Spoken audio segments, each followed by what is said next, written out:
Hey everybody, Captain Nazi's here for the Tool for Forza YouTube channel, and welcome to episode 4 of Get the Most of Your Fanatec DD wheel. I'm here on my DD1, and I'm going to be actually talking about how to get this thing working on Forza on Xbox, and specifically the first thing I'm going to cover just right now is how to put this thing in Xbox compatibility mode, because it's not straightforward in the Fanatec manual at all. So what you have to do, I'll put up a picture, but you have to hold the button on the left side with two boxes, and then you tap the Y button to cycle through the different compatibility modes. When it says Xbox in the upper left of your OLED, you know you're good to go. So I just wanted to get that out of the way. Let me just start out by saying that this wheel is an absolute game changer for drifting on Forza, because it has really fast self-aligning torque, and that's something that Forza was really lacking before. So I'm really excited to be able to demo this thing, and you can see how the wheel just slips through my hand, and it's really more about a timing game. You can kind of forget about having to throw the wheel. It's a really big improvement. It's something I'm really excited about, and drifting is really fun on Forza Motorsport.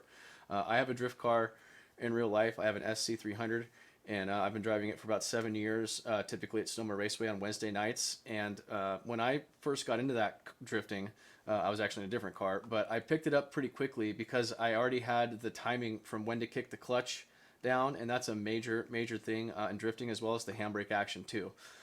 So that being said, I'm going to jump onto Suzuka here and just demo some of these settings, and then we'll go online.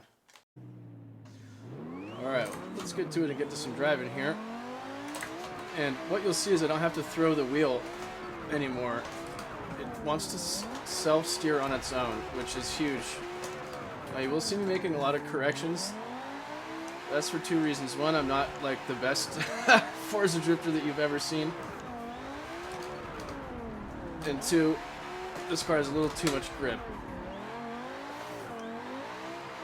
But if you watch the wheel, you can see I'm not really throwing it. I'm just letting it slip right through my hands for the most part, and then correcting once it's in a drift, which is just what you want. Let's see it right there. It's just very easy to deal with. And it feels realistic. Drift cars steer themselves, like that. That's how the game is played. That's how they work. And once you get the learning of that timing figured out, not only just when to catch the wheel, when you have to actually throw it a bit, because there are times where you definitely do need to correct and throw it, obviously. But when to kick the clutch too, drifting is a timing game. And with this DD wheel, I really feel like just the way the wheel self-steers like this here, I'm not having to throw it violently. It's just, I'm just getting my timing right. I'm not having to think about the wheel not doing its job, which is huge. Now, I know there's probably not a lot of people that are using DDs, on Forza, and I get it. But if you like drifting on Assetto Corsa or any other title and you haven't tried it yet on Forza, it is super fun. I'm gonna do a video next where we just go public online drifting, and trust me, the lobbies are full. You just jump in a hopper, and there's like people that are you're on each other's doors. Even in the points drifting hoppers, most people, a lot of people don't even care about that, which is, I'm not big on points. They just want a tandem, and it's a really good time. The netcode is good in Forza. You can rub on each other really hard, and it's super fun. And no, it's not as realistic as Assetto Corsa. No, it's not as challenging as Assetto Corsa. But it's so easy just to get in and go with people and have fun. It's very user friendly, and it's challenging enough where it still is is engaging. You don't get bored with it, because you can always, push the car harder, push your line harder, and it is, you can definitely make mistakes, like I almost pretty much did right there.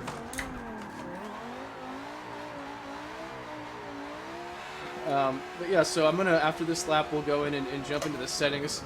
The throttle control is obviously a really important part with the drifting as well, and the timing on that. But this wheel, and see, it's the feedback from the wheel with drifting and visual cues too, but the feedback of the wheel helps you get that timing right, and it's definitely easier to drift with this direct drive wheel for sure than it was with my CSL. I know some people find Forza, frustrating to get on with, because they have to adapt to having to throw the wheel and get it to self-steer. So huge improvement for sure right here. It's like night and day. Just way more fun, way more realistic on the DD as well. Alright. So I'm going to start here by just reading you the settings on my wheel, and then we'll go into the game and also look at the settings I got in game here. FFB intensity, so that's like the FOR setting. It's called FFB intensity now. That's at 80. That's not the overall force feedback setting. That's a different one. It's kind of like smooth. Think of that as smoothing. For FFB, for brake force, I have that at max. Again, same as all my other settings, just trying to get the most resolution out of the brake pedal. Natural friction is off. So the wheel feels really light. I don't really like using a lot of natural friction because it makes it feel grainier, and there's ways that you can make for a heavier feeling wheel in Forza Motorsport 7. Natural damper is at 2, which is really low. I run it much higher than that on AC and on RecVest as well. ABS is off. Shock vibration is off. And my overall force feedback value is at 100, and that's because, again, I'm in low torque mode here. If you're in high torque mode, it's going to be a different, overall force feedback number.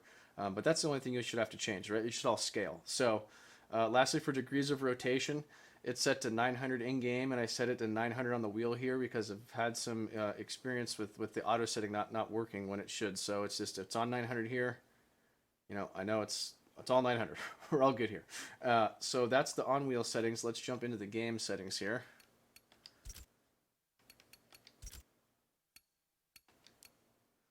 So steering dead zone inside is 0. If you have trouble going in a straight line in the straightaway, and maybe when you're not drifting a car, like in a race car, then try to kick that up maybe to 1. It should help a little bit with that, but not a problem that I personally have with this wheel. Dead zone outside 100. Acceleration, same thing, 0, 100. You don't want any dead zones. Obviously, the less dead zone, the more resolution the pedal has. So this is how I like to set them up for that. For decel, I have this at 1 because my brake hangs just a little bit once in a while in Forza. So I have a little inside dead zone there just to prevent that from happening. Again, outside's 100. Clutch is 0. And outside 60 because the clutch isn't really about super precise inputs. It's more like I'm going to kick the crap out of it kind of thing. So I like that at 60 because I don't have to kick it all the way down and just kind of beat on the thing quite that much. For my handbrake, the dead zone inside is at 5 because my handbrake sometimes likes to send a signal like I'm pulling it when it's not. So that prevents that. Outside is at 85, just don't have to pull all the way back. Vibration 0. Force feedback. So let's get into these FFB settings here. These are the ones that I'm sure you're watching this video for. So for vibration scales off, force feedback is 85. Aligning torque is 100. Mechanical trail is 200. Pneumatic trail is 0. Road feel is 0. Load sensitivity is 0. Wheel damper is 0. Center spring is at 90, although I don't feel a lot of change from that. That's one you think would do a lot, would help with the self-aligning torque, but it doesn't seem to do much. Dynamic damper behavior, I have this at 0. Wheel rotation, of course, 900. That's just as high as it goes in Forza. It would be more fun on 1080 for sure. And steering linearity, I run this down at 40 because I found that the car is smoother when I run this number lower, but my steering inputs aren't. So you might be like, oh, you're like jerking yourself on the wheel. It's like, yeah, I'm drifting a car, and like dealing with it sideways here. So you use, the wheel inputs to keep the car smooth anyway. So if you want to have, smaller inputs at the low wheel degrees, then you can increase the linearity. It says lower values provide a slower response near the center and a faster response near full lock. So those are just my preferences, not saying they're the best ones for drifting. Now for racing, I'm not really going to go into detail now here. There's a lot of other good videos on YouTube on how to set up the force feedback for racing, and I think it's a lot more straightforward because it's just the defaults are a lot better, and you can just kind of fine-tune some of the defaults in my experience again. But I'm not a guy that knows a lot about racing on Forza and Forza 6 with the new FFB thing. When this came out, I was already kind of onto Assetto Corsa. But those are all the settings. I'm just going to go and jump into a multiplayer hopper here and just demonstrate how awesome the multiplayer is and get some doors with some peeps. All right, so here we are in an online hopper. This is one I literally just jumped right into. You can see it's pretty much full, which is a huge deal. It just happened, I think it's at Suzuka West, which is the track we just did, so that'll be kind of interesting to see there. And I just want to say thanks a lot for the support on the channel and for joining the club and coming and racing with us. You know, that's why I do this. I'm just trying to grow a group of social sim racers and people that enjoy drifting, and give us all a place, you know, hang out in Discord and chat and actually race together, because that's a really important thing for actually having fun in sim racing. You're gonna have a lot more fun if you're doing it with a group of people. You know, it's the way to do it for sure, if you're into the social side of things. So that being said, we're gonna get this thing underway, and I'm gonna try not to mess everybody up here too bad. It's been quite some time since I've gone online and done any drifting in Forza. This is a points lobby, but I'm not really big on points. I'm just gonna try to tandem with pretty much people. So third gear start is always best, I say. I got really short gears in this car. Okay, that escalated quickly.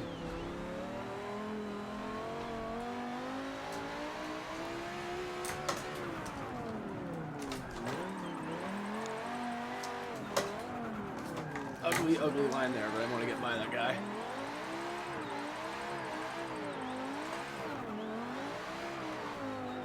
But I mean, this is crazy that you can just jump in a hot box. I can't see, there's so much smoke. It's so awesome. I mean, I know I've got a big goofy grin on my face right now, because I don't care who you are. If you like sim racing, I mean, this is fun.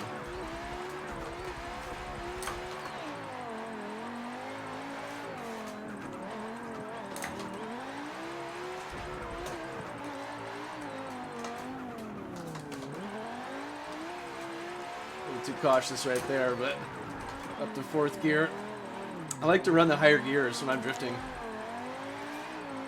This car is about, I think, 775 horsepower, and it's not on race tires. It's on, I think, sport tires is what they're called. And they're full wide in the front. I don't even know if they probably are the full width in the back as well. Getting doors big time there. Oh, I didn't even knock them off, though. That's how you know someone's going too slow, when you just cream them and they don't go off. You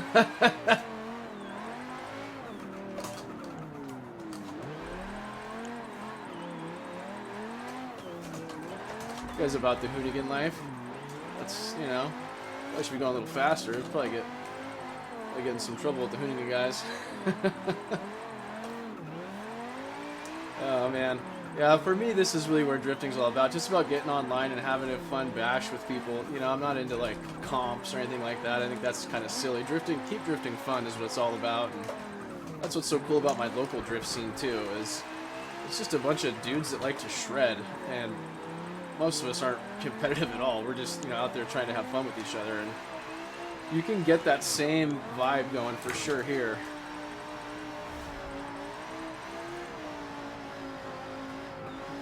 This guy, he's gonna manji the straight. See, everyone, the only thing I don't like about the points is everyone just wants to manji the straight, and the fog came in, and it's just gonna kind of ruin my video here a little bit, but you know, things happen.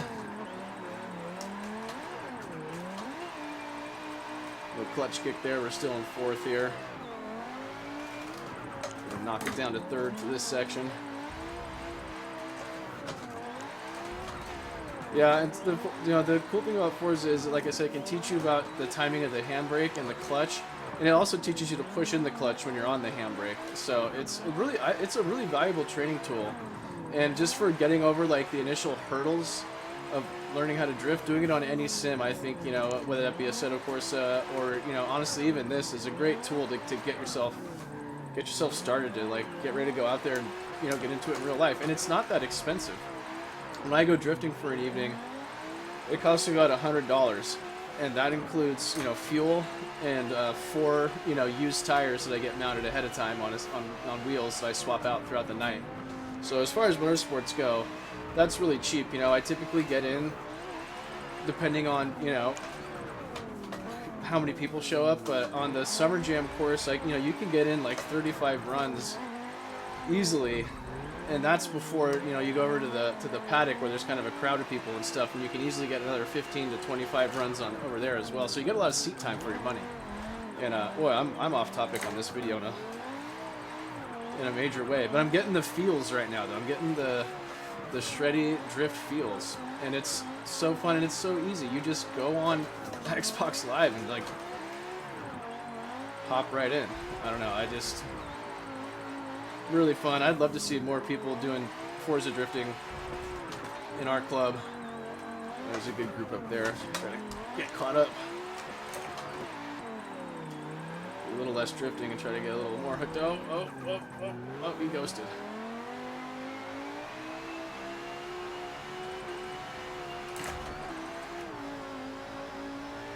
Trying to predict if this guy's gonna manji.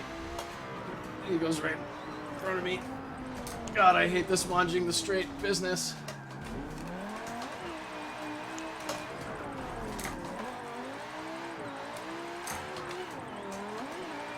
Back up to fourth because I have a straightaway. I want to try to lick.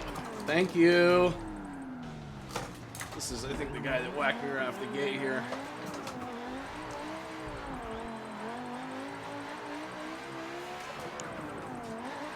Yeah, this is great though. Big. That guy wasn't trying to push me off. We got a little glued together.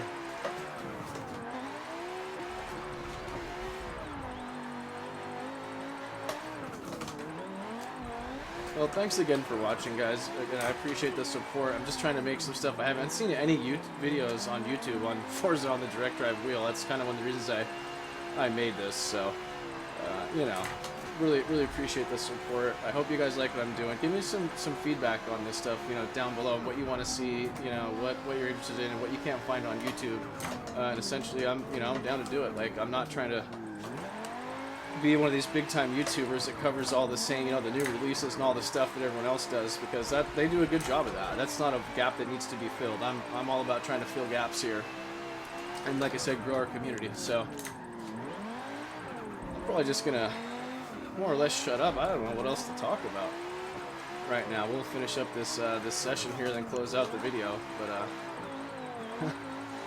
tell you what, I'm gonna stop this recording. This is not a video that's gonna be getting edited tonight.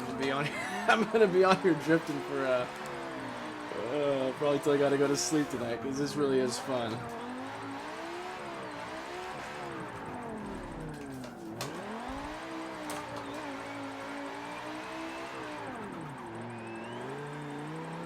God, this smoke is real.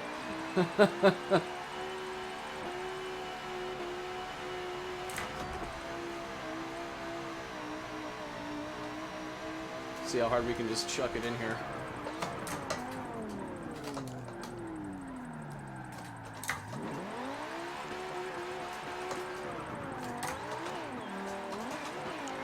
Oh, I bogged her a little bit. Oh, I could kind of save it, but...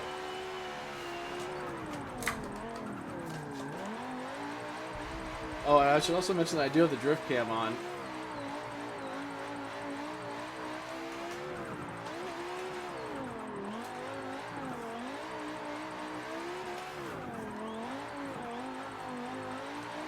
Which really helps with drifting.